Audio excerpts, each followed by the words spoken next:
tradisyon sa pagitan ng China at Pilipinas. Ngunit hindi umano ito makakaapekto sa posisyon ng ANP dahil sadya namang sumusunod ang sandaraang lakas sa international law. So, yung mga na ganito, will help us. Dahil bagong makina, dapat malaman lalo na ng mga botante kung paano ito nagagamit sa aktual na botohan. Dali ko. Dali. Kasi maintindihan mo natin paano ba ito ginagawa. Napaka-importante yun. Kasi baka akalain mo, naku, itong sistema yan.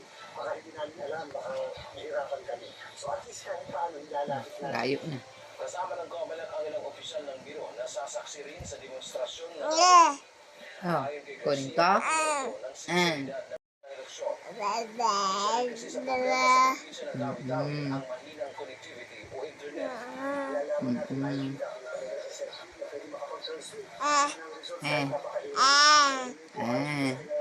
Mami. Ba. What's ba? What's that? Ha? What's that? Laki yan. Ang mga makina na gagamitin sa halalan ay pinakustomize and rescue.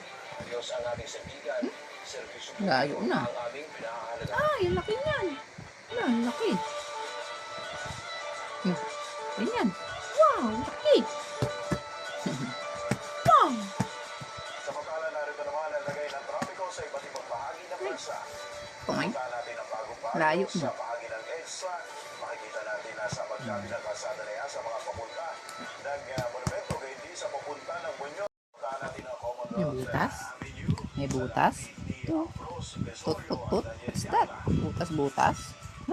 Borak pala niya. May butas pala yan. Tut.